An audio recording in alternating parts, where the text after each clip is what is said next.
Hello, everyone. And after the inevitable technical glitches, we are very happy to welcome you to this webinar. My name is Rumiana Slovakova, and I am a chair and professor of linguistics at the University of Southampton. This webinar is related to the MOOC, Understanding Language, and we are talking about what language acquisition is, about what language is. Today with me here is Elina Tunyan, a student of mine, and I will let her introduce herself. Hello everyone, I'm a second-year PhD student in modern languages at the University of Southampton. My research focuses on second language acquisition of English. I'm very excited to be here today and to learn more about how languages are acquired. A lot of the comments that we received on the MOOC are about the Bottleneck Hypothesis. A lot of the material that we discussed in week 1 has to do with the Bottleneck Hypothesis, and I have been thinking a lot about the Bottleneck Hypothesis recently because I have been writing and revising a textbook that is called Second Language Acquisition. It is going to be published by Oxford University Press later this year. And if any one of you is interested in learning more about the science of language and about the science of language acquisition, this is a good textbook to check out. However, although in the textbook I talk about research findings, and in the Bottleneck Hypothesis, I have those research findings in mind, I actually developed the Bottleneck Hypothesis with the idea of teaching. Thank you, Rumiana. The book sounds exciting. Personally, I look forward to reading it. This brings me to my first question to you. What is the motivation behind the Bottleneck Hypothesis, and why do we need to know about it? Well, yes, that's a great question. So the bottleneck is very, very practical. The idea behind the Bottleneck Hypothesis is that if I'm a teacher and I am in a classroom teaching students, I want to maximize my time and effort. And when I maximize my time and effort, I want to know what to spend my time on, what would be useful, what would be important for the building of the mental grammar. So if I know what is easy to acquire in a second language, I don't need to spend time on covering it or practicing it or just no time on it. If I know what is difficult in language acquisition, I would like to spend more time and effort on that, on those types of properties. And I mean not only time in the classroom, but also effort, the effort of my students and the effort of learners. So the answer to your question, Elina, is that it's very, very practical because it would make the efforts of teachers efficient in a classroom. Okay, Rumiana, you mentioned mental grammar. So what is this? Is this something that we have, or is this something that we are building in our mind? That's actually both, if you think about it. So when we are learning another language, we are building a mental grammar of that language in our mind, and we should think about it as a construction, a building, a construction of some building. So first we start with a few of the words in the second language. Then we learn how to put those words together in phrases. Then we put those two phrases in sentences and so on. It is a stepwise process. But of course, the most important thing in this process is to build the system of rules of the second language, right? And so what is this system of rules consist of? Well, several types of information, actually, at least two types of information come into the building of the system of mental grammar. So one type of information comes from our native language, right? Our mother tongue. And second, there are also things that we know about language that are universal because they are the same for all languages. So is this what we call universal grammar? Yes, that's one name for it. And another name that has been used is the language acquisition device. For the people out there who are interested in theory, we are basing our approach, the generative second language approach, is based on Noam Chomsky's generative theory of grammar. But to come back to the two things that help us learn languages, can you talk more about the mother tongue and its influence? Of course.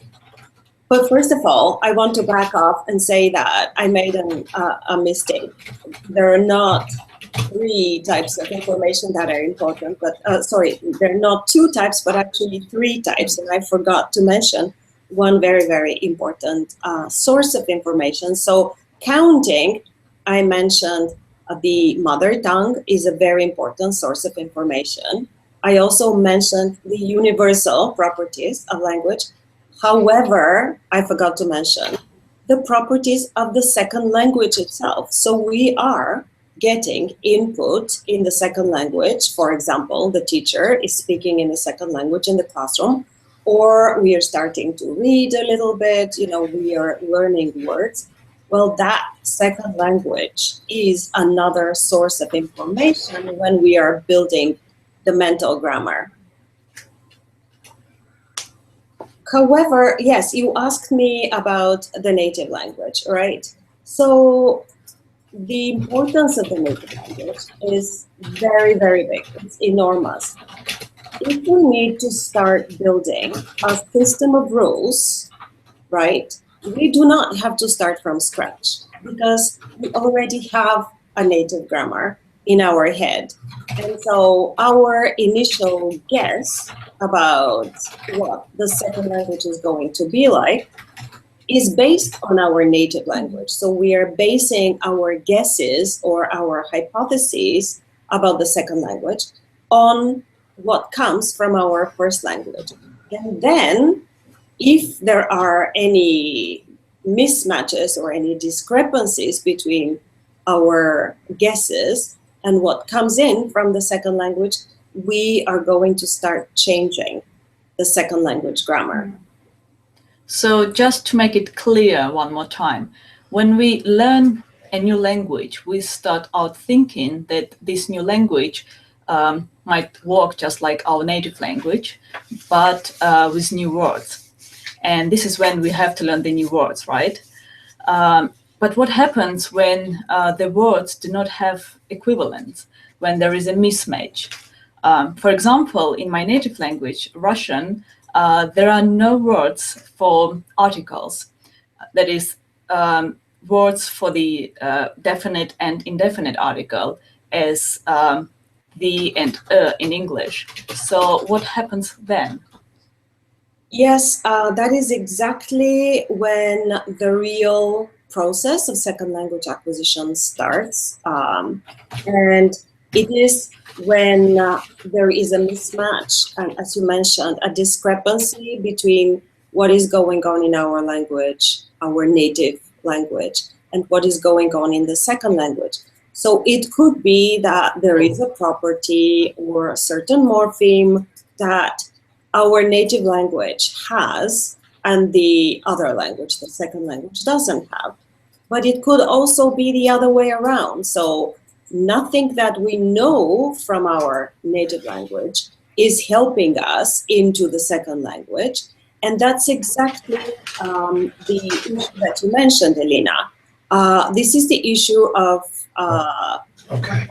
if we are trying to learn something like the definite article, that is not in our native language. So that is a very, very interesting question. And we know from research that speakers of languages that do not have articles, like Slavic languages, Russian, Polish, Ukrainian, and also Mandarin Chinese, have a lot of trouble with the definite articles in English. So can you speak to that? Can you tell us a little bit more about those difficulties?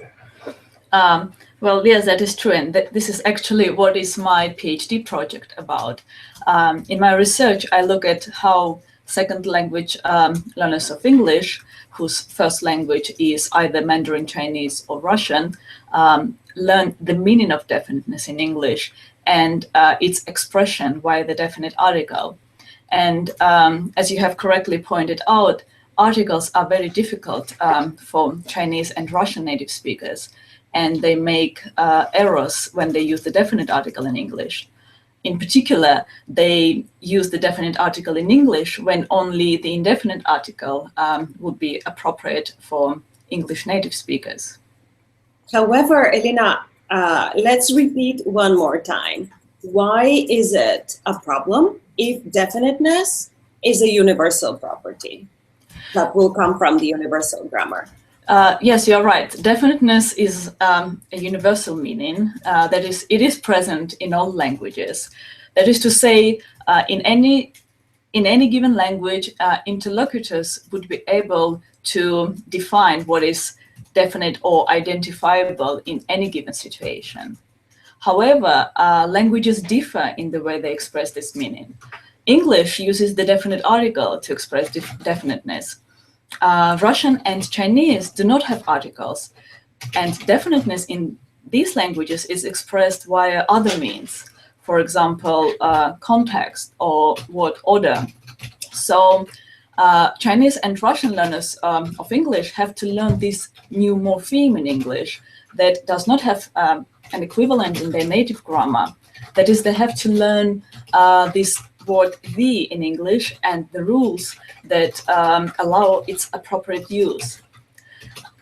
However, as it turns out, it isn't always an easy task because the rules for using the definite article are not that straightforward. Yes, you're right, that it is not an easy task at all. And I think that this is a good place for us to start talking about meaning, because the Bottleneck Hypothesis is very much about meaning. And just to refresh the memory of the participants and the ones who are following us, we were talking about at least 4 different types of meaning. So we were talking about lexical meaning, the meaning of the words, grammatical meaning. We were talking about sentence meaning and pragmatic meaning. And since we had some questions, I'm going to go over those meanings again, over some of them with some more examples. So one of the questions that we got from a participant was whether there were any other meanings apart from those 4 that I enumerated. And the answer is a qualified no. So there are no, so all of the other meanings that we could think of could be classified into one or the other of those meanings. So yes, we could distinguish discourse from pragmatic meaning, but they are very, very close together. So I actually put them together under pragmatic meaning. They're very, very close. So another thing that we have to mention about meaning is that there is quite a lot of overlap in meanings. And of course, all meanings work together. But let me give an example of an overlap. So you know that, excuse me, you know that in languages, some languages have a little morpheme on the verb, a verbal ending that tells us when the verb is in the past tense. So I have that in my native Bulgarian, and English has the ed morpheme as in the verb worked. That tells you when the action was in the past. However, there are languages that do not mark that meaning with an ending on the verb, but that is grammatical meaning. What happens in those languages when they don't mark this on the verb? Well, let's take the example of Chinese or Thai. They have to use lexical items to express that meaning. So the speakers have to be thinking about words like yesterday, words like last week, and so on, phrases like last week. So do you see how the same grammatical meaning is expressed with lexical meaning in the other language? And so those two meanings come together. The expression of a grammatical meaning can be through a grammatical morpheme, or it can be through lexical means. So what about pragmatic meaning? We have a few questions from our MOOC participants about pragmatic meaning. Can you give one more example of it? Yes, pragmatic meaning is, the definition was the meaning that comes on top of the meaning of the sentence. So when we calculate the meaning of the sentence, for ease, we can call this the literal meaning, okay? The meaning of the sentence is the literal meaning. But sometimes we understand meanings that are on top of those literal meanings. So let me give you one example. Imagine that John and Mary are talking, and John asks Mary, "Are you coming to the party tonight?" And Mary says, "I have to work." Okay, what is the answer to John's question? Did she say yes or did she say no? We understand that the answer is no, right? Because we know that it is very, very clear from our knowledge of the world that a person cannot be at two places at the same time. A person cannot be at work and at a party. But notice that Mary never said no. She just said, "I have to work." Well, the meaning of no to answer in answer to John's question is exactly this additional meaning that we understand on top of what she literally said. Okay. So another example that I want to give is an absolute classic from the pragmatics literature. Imagine that it is the following situation. You are in a diner or in a restaurant and you are overhearing two waiters who are speaking, and they say, one waiter says to the other, "The hamburger in the corner wants another coffee." Okay, are they talking about a real hamburger? Are they talking about a sandwich? No, they're talking about a person who is somehow related to a hamburger in their mind and in their situation. So it could be either somebody who just ordered the hamburger or somebody who just finished eating a hamburger. But it is in this discourse situation in which these people are, there is a relation between a hamburger and a person. And that's why the waiters can use one instead of the other. Well, they didn't say the person wants another coffee. So we understand that this is a pragmatic enrichment of the meaning, or we call this another pragmatic meaning on top of the literal meaning of the sentence. Yes. So pragmatic meaning and sentence meaning have to work together, right? Absolutely. They have to work together all the time. And this would be a good place to repeat that all the meanings, in fact, have to work together. They do work together because we need the lexical meaning of the words, to make the sentence meaning. And we need the grammatical meaning of the little words. Again, it contributes to sentence meaning. And sometimes on top of that, we have pragmatic meaning. So yes, all of those meanings work together. Yes, it does make sense. So going back to the bottleneck hypothesis, where are the meanings there?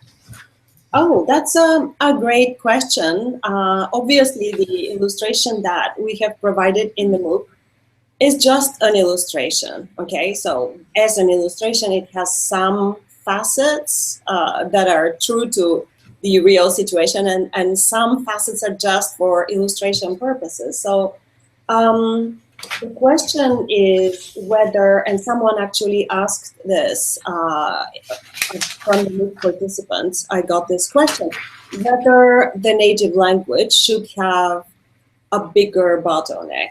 Okay. Yes, of course, the native language has to have a wider bottleneck. That's exactly right. And in the first language, it may not even be felt as a bottleneck. But in the second language, each of those individual beads that are in the bottles, the different colored beads, stand for pieces of information, of different information. So note that they're limited, right? They're not limitless number of beads. So the blue ones, for example, come from the native grammar. The yellow ones, or the golden ones, come from our knowledge of the second language system. Maybe the white ones come from universal grammar. Remember, I mentioned the three sources of information that we need to make up the mental grammar. And so that's what we were trying to, portray with these bottles. So the tight place I'm suggesting is the grammatical morphology. Without it, sentences would sound unacceptable to native speakers, and that's not that, strange or dangerous. It is also the case that the functional morphology is a bottleneck for understanding as well. And so if that, understanding the morphology keeps you from understanding the meaning in a second language, that is a problem. So what about learning languages that do not have a lot of much functional morphology, for example, Chinese? Well, you tell me, because you have learned Chinese in China, and please tell us about your experience. Yes, that is true. I learned Mandarin Chinese in China, where I was enrolled in a Chinese language course. And for me, Mandarin was a very different language compared to the languages that I had learned before, because I had to learn tones and I had to learn Chinese characters. As for the grammar, it didn't seem very difficult. And I realized that there are not too many morphemes in Chinese compared, for example, to Russian or to English. However, what Chinese grammar has is classifiers. And that is little words that precede nouns and that tell us what class those nouns belong to. And that was the hardest thing for me, because I had to learn different kinds of classifiers and I had to learn the rules for their appropriate use. And I think that even now, sometimes I still get them wrong when I use Chinese in my everyday life. Yes, that's a great example of grammatical morphology. That is actually a mismatch between your native language and the language that you are learning and trying to learn, Chinese. And it just also comes to point out that when we say grammatical morphology, we don't always think about some ending on the verb or some ending on a noun. We're actually having in mind also little words, grammatical words, little words with grammatical meaning, and they can be difficult as well. And for example, pronouns are such little grammatical words. Yeah, that is true. So Rumiana, can we go through some questions that our MOOC participants have? So there are a few questions about the visual representation of the bottleneck hypothesis, and those are very substantive questions. So Ruth asks the following question. Dr. Slobakova, would you say that all languages have the same or similar bottlenecks? Or would you say that some are unique to specific languages? Thank you for this question, Ruth. This is really an excellent question. So yes, I have been thinking about this issue, as I told you in the beginning of this webinar, because of the textbook that I'm revising, but also because I want to update the bottleneck hypothesis all the time with new ideas and new findings. And so I would say that the answer to your question, whether there are different bottlenecks for the different languages, is a qualified yes. So in the sense that the morphology is always the bottleneck. However, for different languages, different constructions will be in that bottleneck. So remember that Elena just talked about the classifiers in Chinese that were difficult to her when she was learning Chinese in China. Well, that would be a particular bottleneck for Chinese, right? However, that is not going to be a bottleneck for English or for Russian, because those languages do not have classifiers. So they will have other constructions that are difficult. For example, I know, Elena, from my own experience of learning Russian, that for me, the endings of the nouns were very different, the case endings of the nouns, and I know that I still get them wrong, and I would prefer to, not use them altogether. Hopefully people understand me, but that is a bottleneck for Russian. Yeah, that is true. The Russian grammar is quite complex. Well, we have, and thank you, Romiana, for answering this question. We have another question that comes from Brian, and it's a very long question, Romiana, so I think it has a few questions in it. So if I understand it correctly, the hypothesis suggests that sentence construction is stalled by the bottleneck of searching, parsing grammatical similarities versus grammatical differences. First, is that an accurate understanding of what was explained? Second, why is the first language represented by the same bottle of different colored beads? While users of the mother tongue must formulate their sentences with care, just like a second language, I would think that the bottle might be a different size. Lastly, what about in language acquisition? Does the bottleneck hypothesis work the same in reverse? Yeah. Very long question. That's a long question, but thank you very much, Brian, for this question. I will try to address the first and the third question together. So Brian is suggesting that the bottleneck exists in the usage of a language as well as in its acquisition. And that's exactly right. That's exactly right. However, we need more evidence for the bottleneck in processing, in the usage of the language.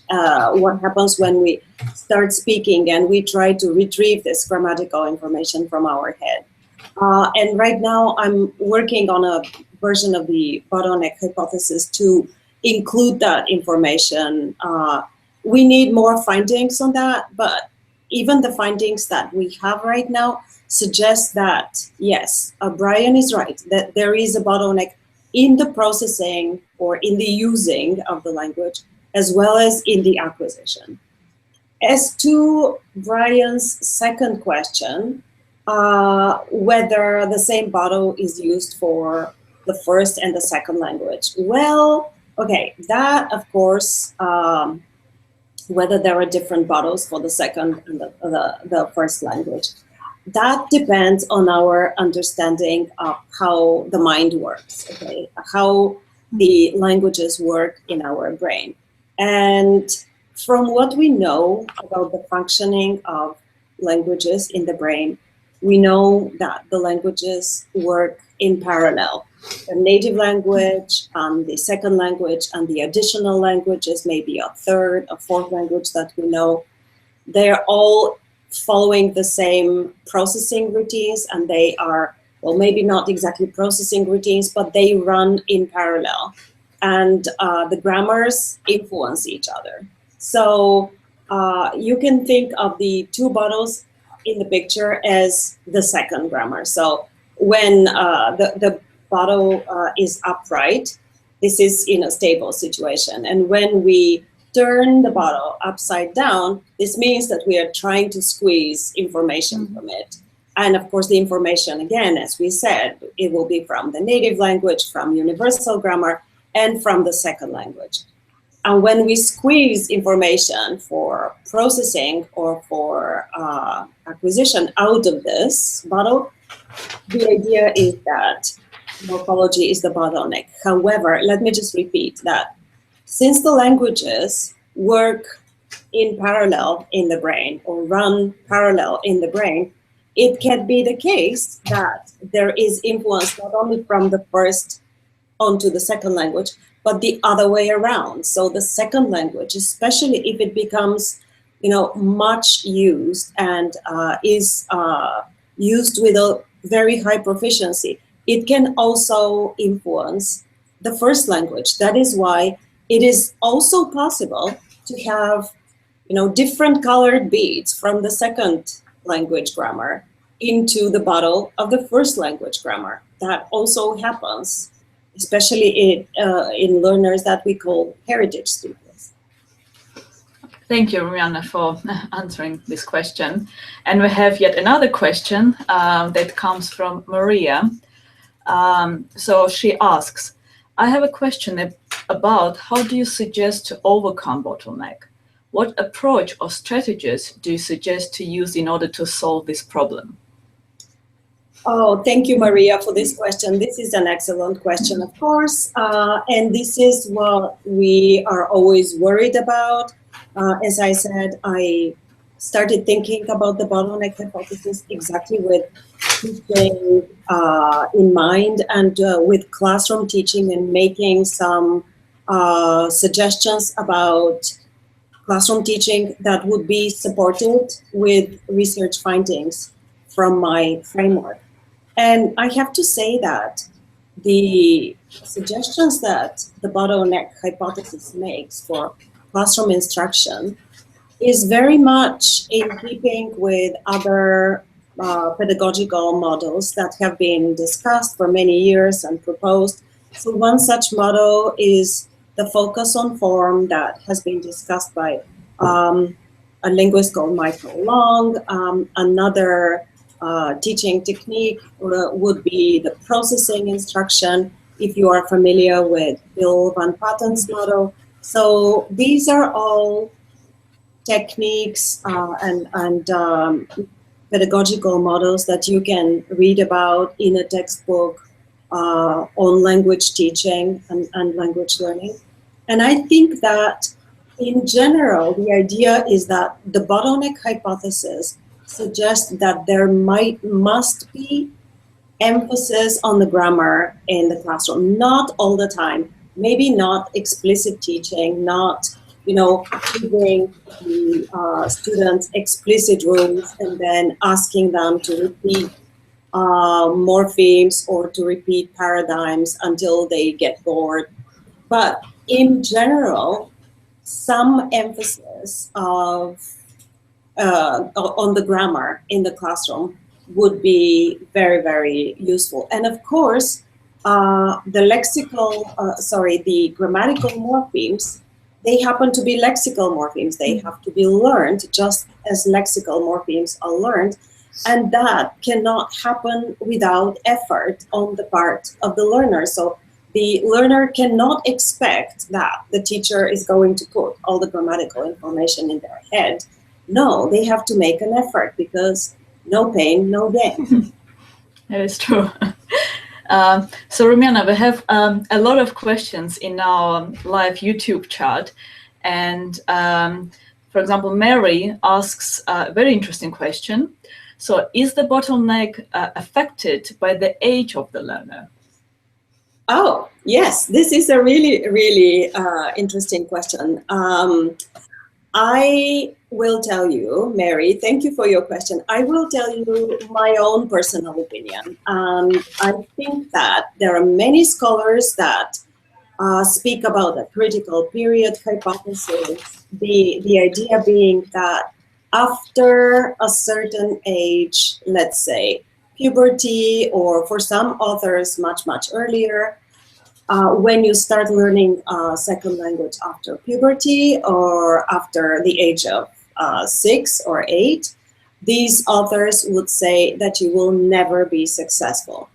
I disagree with this point of view, and I think that it's actually the message that we have in the bottleneck hypothesis and in general in the generative second language acquisition framework is very, very upbeat and optimistic. It is a message that second language acquisition is possible, and there could be, different bottlenecks with different ages, but the bottle will never be closed off.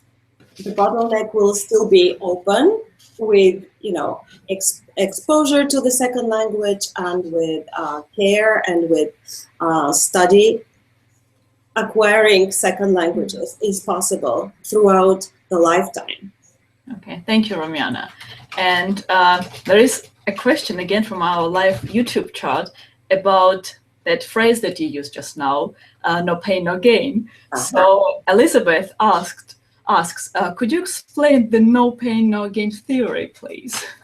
Okay, well, it's not really a theory. No pain, no gain means that, what I mean by that is that you have several important pieces of language or parts of language or morphemes that you have to learn, and then that you have to make so automatic in your mind that when you need to use them in communication, you can easily go to your mental lexicon and use them when you need them. That means that they have to move from your, let's put it, declarative memory, so from your memory that those morphemes exist, then they have to move to the memory that we call procedural memory. So the memory that these morphemes are used in this sort of situation with this meaning. And finally, they have to become automatized so that you don't think about using those morphemes. So imagine when you need to use a morpheme and you have to stop and think about what is the morpheme that I need here. Well, that's not going to work because language usage is absolutely fast, right? Instantaneous, I should say. Everything happens in milliseconds.